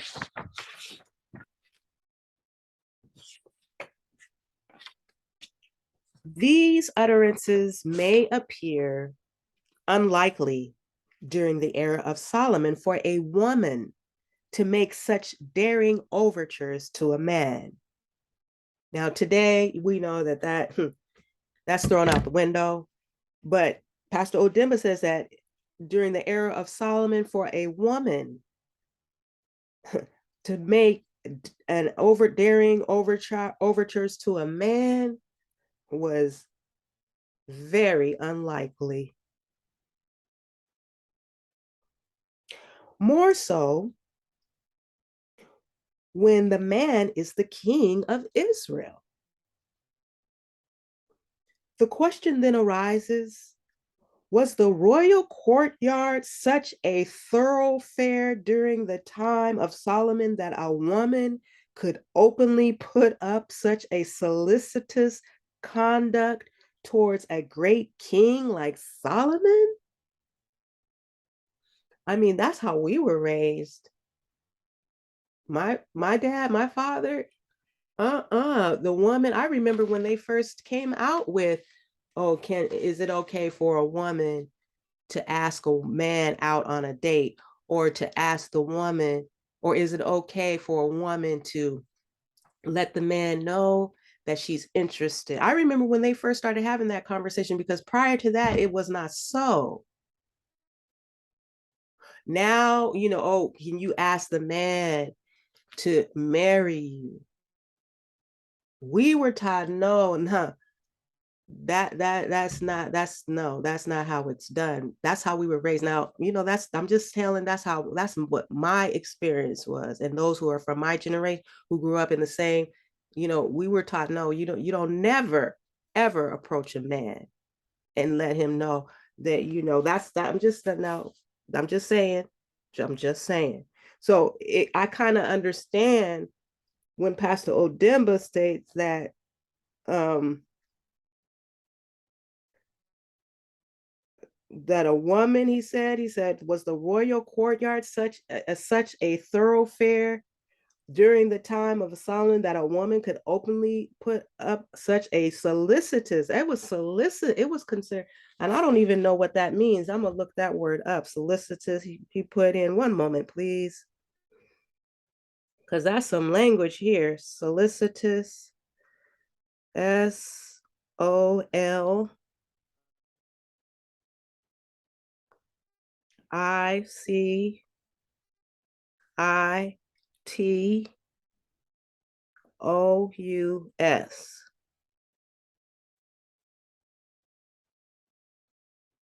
Oh, eager, characterized by or showing interest or concern, eager or anxious to do something, desperate. That's what my son, they don't use that word anymore. Anyway, so Pastor Odemba states that um, obviously no. However, this behavior is possible in the framework of the palaver When someone seeks to become a part of a family, the onus is on him or her to initiate the rapport by introducing himself or herself and then invite the other party toward him or her. Translation of verse 2: let him officially, solemnly declare this union between him and me, or simply let him openly accept today our alliance with his kingdom. Kaba Kindala. I think that's who the individual's name that gave the translation. That's what it means. Accept today our alliance with his kingdom.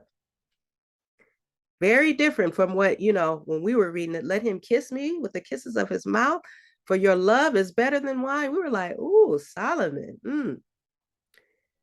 But no. Okay, hold your horses.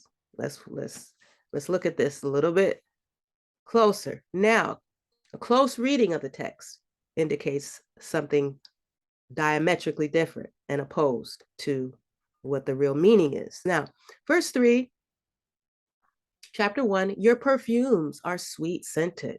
Your name is a perfume that gives off. In the palaver expression, the perfume, wait, hold on, I need to read that. Okay, I'm sorry. Pastor Odimba states this before this part, that literally we assume that the young lady to have scented the perfumes of the king was very near to him. However, the plural form of the word perfume, here, see the plural form of the word perfume in the text is difficult to understand because Solomon, as a great king, could not have exposed himself to the extent that his perfume would be discernible to the woman. Interesting. Given that perfume is a product that gives off its scent from a distance, and that the woman appears to be near to the king, what is baffling is that she was able to discern various fragrances of the perfumes of the king. In the palaver expression, the perfume symbolizes the fame or memories. Sense is an expression that means to convey. And here's the translation of verse 3. It is the news of the great fame of your kingdom that was conveyed to the various nations that obliged us to come over to you. Wow. Isn't that beautiful? The news that, that this language used here, perfumes, expresses fame or memories. And so that's why he used that word perfumes, King Solomon, that it's the news of the great fame of your kingdom. Very nice. That is why the young girls love you. It continues on in that verse.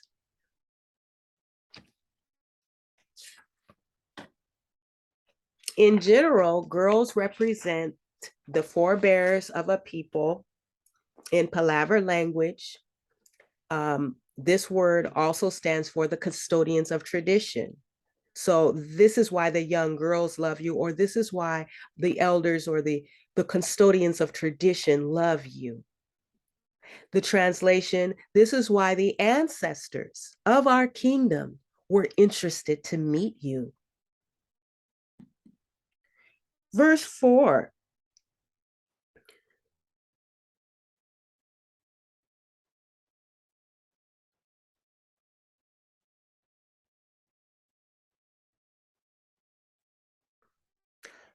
Draw me.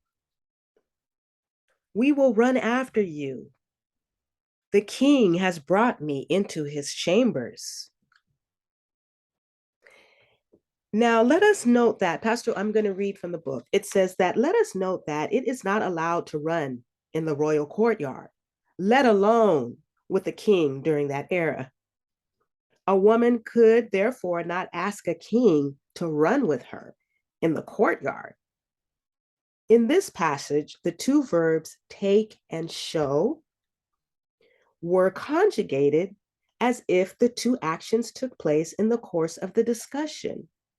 This gives us the impression that the verbs are not expressing actions, but have different meanings altogether. Take me is an expression that means permit me. The use of the verb to run indicates that we are going to have some good time together.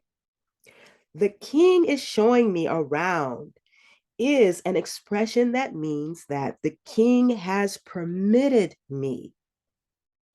Apartments as the compartments of a mansion or a house, the palaver language uses this to mean a polite request to deliver a long speech before a gathering and to reach out to intimate facts of a society, revisit a hidden history of a people in public. Okay? And the translation is permit us to engage your attention as long as possible. It is our belief that the king will allow us to go into the details of the history of his people and his kingdom. Isn't that interesting? Isn't that beautiful? That's something, isn't it? That translation from the elders of the Congo. Permit us, right? Pastor Odemba states that take me is another word for permit. Permit me. Okay. Draw me or take me. It doesn't mean what we all think that take me. That's not what it means in the tradition of the palaver, in palaver language. And you're not allowed to run in the courtyard, Pastor Odemba states, according to the elders. So it's not meaning literally running. Okay. And verse 4, again, we're just going to do up to verse 8. We're almost out. We're almost done. We will exalt and rejoice in you. We will extol your love more than wine. Rightly do they love you. To cheer up means to give pleasure, it reads. Because of you means with this permission, right? So we will exalt and rejoice because of you, or in you. Another word it means is we because of you. We rejoice in you, or we rejoice because of you. And because of you means with this permission. With this permission. The word love means beloved, love, beloved uncle, brother, a father, or cousin. And so we would prefer to use the word fraternity to express all of them. All right.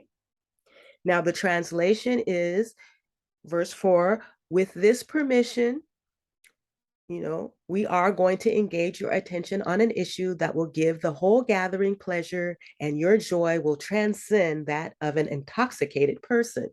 This will lead us to a brotherly festival. That is why the ancestors of our people sent us to you.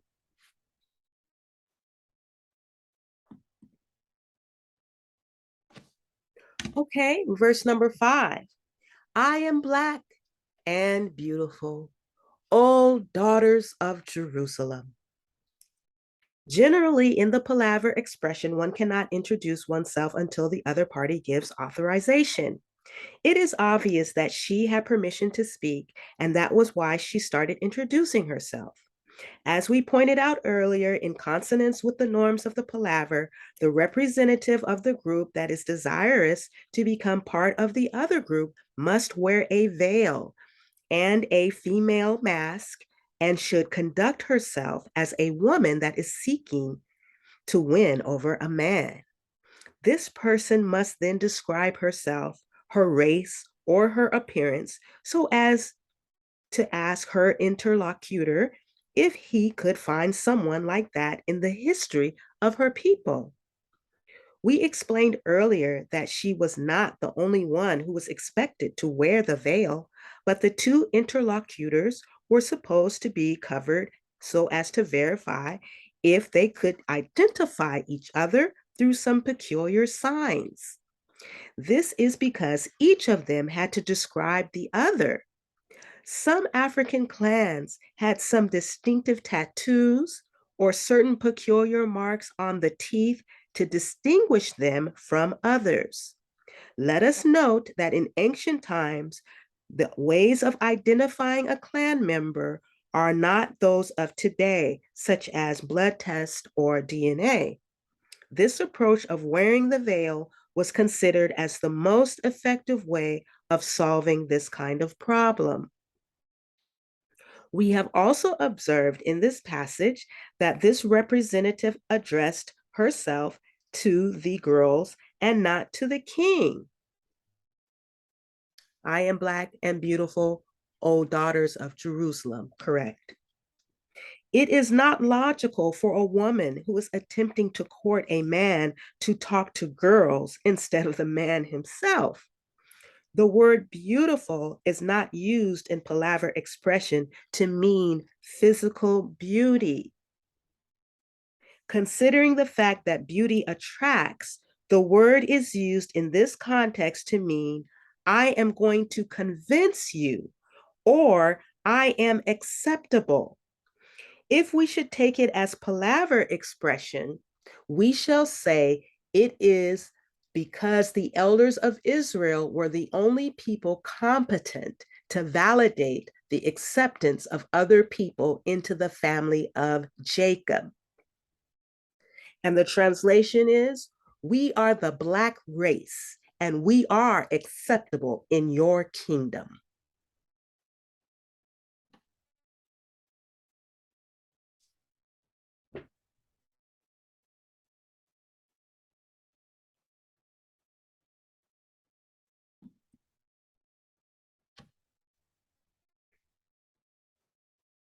Verse 5, like the tents of Kedar, like the curtains of Solomon, do not gaze at me because I am dark, because the sun has gazed on me.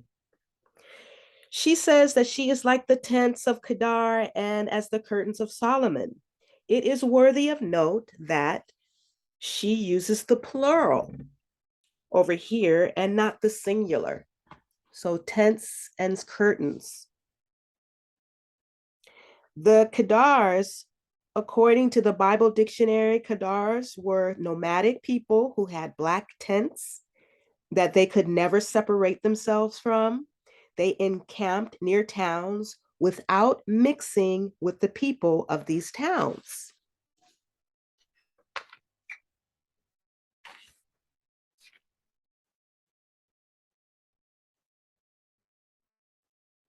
The curtains of Solomon were compartments of the royal residence, which were separated from each other by walls, but which jointly formed the same building. The sun that darkens, this expression could explain the climatic or regional influence on a race that was previously light skinned. We can therefore say that the Jewish race of this era was sensitive to the effect of the sun.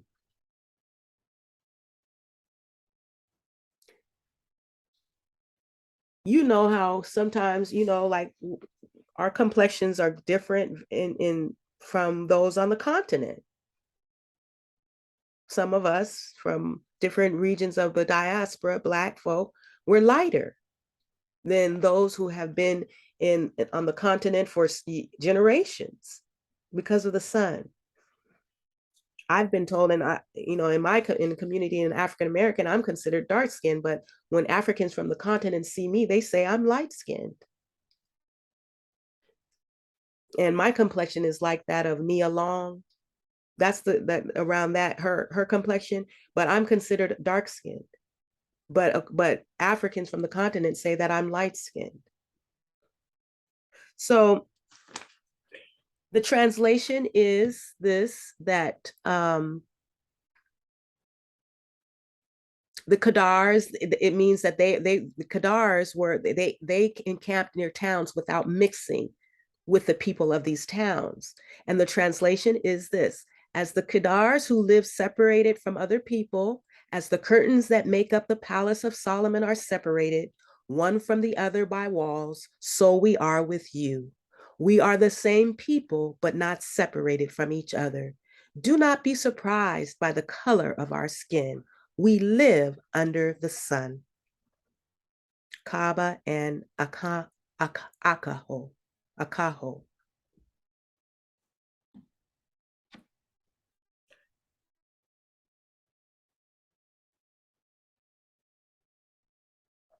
It goes on to read, verse 6: My mother's sons were angry with me. They made me the keepers of the vineyards. Pastor Odemba writes in his book this: that if we consider the fact that Joseph had an Egyptian woman as a wife, we could understand that Manasseh and Ephraim were blacks born in this marriage. This leads us to affirm that centuries later, they became a fully blown black race. This was how their brothers remained in Africa on the recommendation of Jacob. Genesis chapter 48 and chapter 49. In using the expression, my sons, my mother's sons were angry with me. Okay, my mother's sons were angry with me. By using this expression, it is possible that it has to do with a serious betrayal that occurred between the Israelites that Pharaoh and Joseph had settled to the east of the kingdom to manage the economy of the kingdom, and those that kept the throne of Joseph 3 centuries later. Okay, a serious betrayal that had taken, that's what he's saying. This could indicate that. It is possible that those who were at the eastern side of the kingdom entered into an alliance with the Assyrians to attack those who were on the throne and then put Ramses the first on the throne.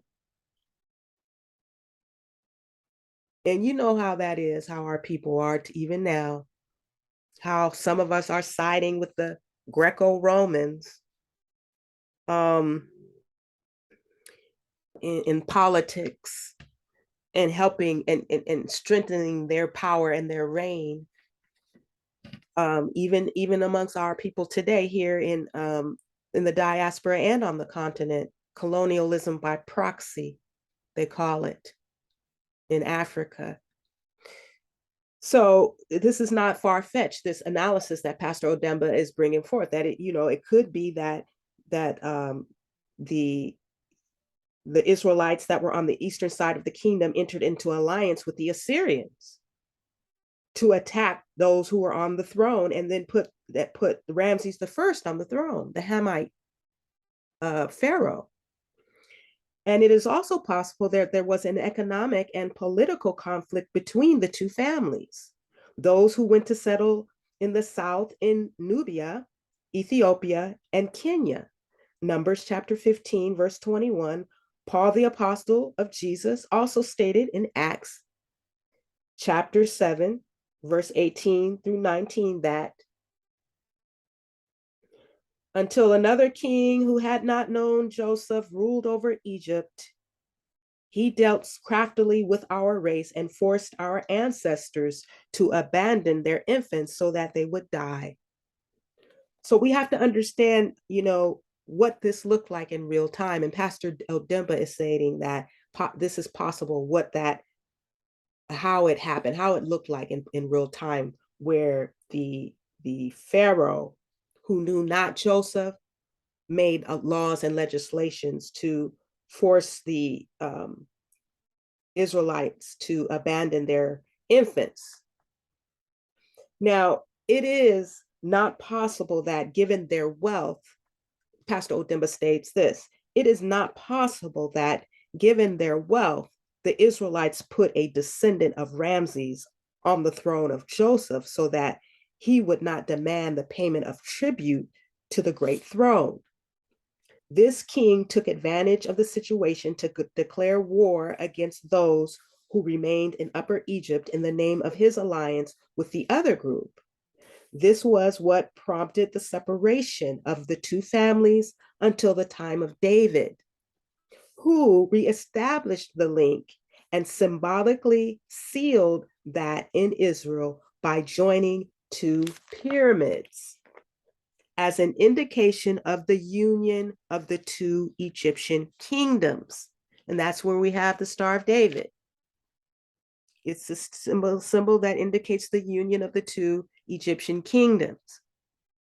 One pyramid inserted into another pyramid. This became the trademark of David. Solomon also recalled this event in this book. The establishment of this new empire under the leadership of the descendants of Ham, Assyrians, Canaanites, and others, prevented contact between the Israelites in the south of Egypt and their kinsmen before and after the Exodus. Meanwhile, those in Upper Egypt had to remain in a state of alert, even during times of peace, because of the monster that their kinsmen had put on the throne. That's what Pastor Odemba said. He was a monster, Ramses the First, a monster. That's what Pastor Odemba stated. Now, the translation of verse 6, our own brothers rose up against us, and we fought and had to keep watch day and night to protect our territory. See, they're talking in code in this ceremony, talking in code. Why? Because Pastor Odemba stated, so the enemies of Israel, the important strategies and strategic texts they had to hide, they had to use coded language because the enemies were listening. And that's the most important link that they had to hide, Pastor Odemba stated, was the link between their offspring in Egypt and that of Joseph. Now, verse 6, but my own vineyard have I not kept. And the translation is, that did not allow us to take care of you, our own people, Israel. Verse 7, tell me, you whom my soul loves, where you pasture your flock, where you make it lie down at noon. Translation, show us, oh, you that we have longed and looked for. Introduce all our people to us. Tell us how they live and tell us how they live and show us the boundaries of their land. To see Kiva and Lima.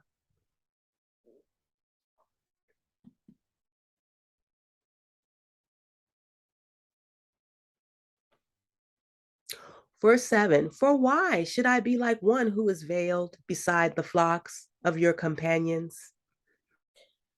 Literally, Pastor Odemba states in his book, literally, we can say that the young lady was in a different marriage and she was at the mercy of the friends of Solomon. However, in palaver language, a lost person who lives beside other kings refers to a people that have lost its origins and live beside other kings. And that's who we are in America. Kings who have lost their origins and live beside other kings. Isn't that interesting? So when they call you king or when they call you queen, that's not figurative, that's literal, based on the investigation and analysis of the information, the historical truth. He said in African palaver language, a lost person who lives beside other kings refers to a people that have lost its origins. A people who have lost its origins, lost. You know, when you're lost, have you ever been lost? Some of us, I don't understand how we can just, if we're managing this, but the grace of God, we're managing this life. We don't even know who we are. Lost. How are you going to try and tell somebody something and you lost? You want to try and ask for reparations and uh, whatnot, and you know, civil rights and food stamps, and the people, the nations is looking at you is like, do you even know who you are? Do you know where you are? Hmm. Nobody is against, we're, thank God for the, the support and the food stamps and the Section 8 and all that. We have all needed that. Our grandmothers and forefathers and mothers, if it wasn't for that. But, it's time to go beyond. It's time for us to evolve into our destiny and to claim our inheritance now.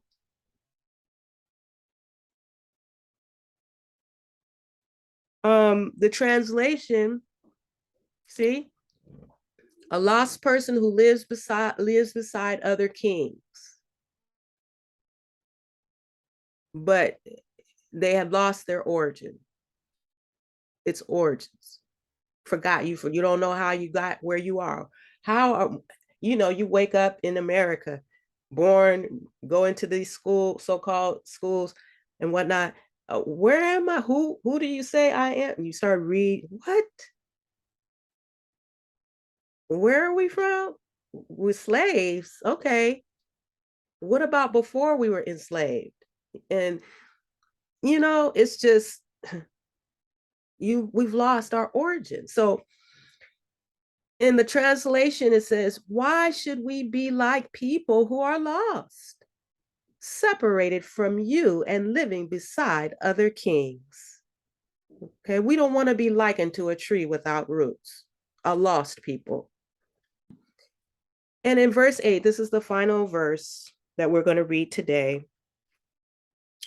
If you do not know, O fairest among women, follow the tracks of the flock and pasture your kids beside the shepherd's tents.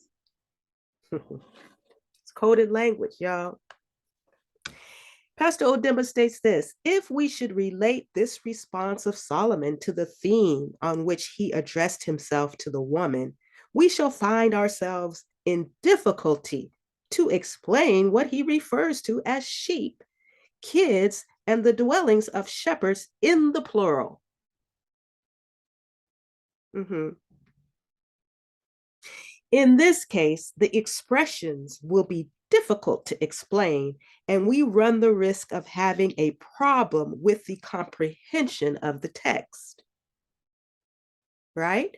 You'd be like, what is going on? And you're reading something. Have you ever read something you don't understand? You're like, why? That means that there's probably figurative language being used or utilized, and the author wants to conceal information from a certain audience, or wants to draw your attention, a highlight or bring attention to an interpretation or a meaning that the author wants to give across to the reader, right? Pastor Odemba goes on to state that in the palaver language, an expression can find its meaning in what follows or in a past event. If we are to assume that he was talking to those who remained in Egypt, we could then consider the sheep as the weak among the people and the kids as the strong people or men of war.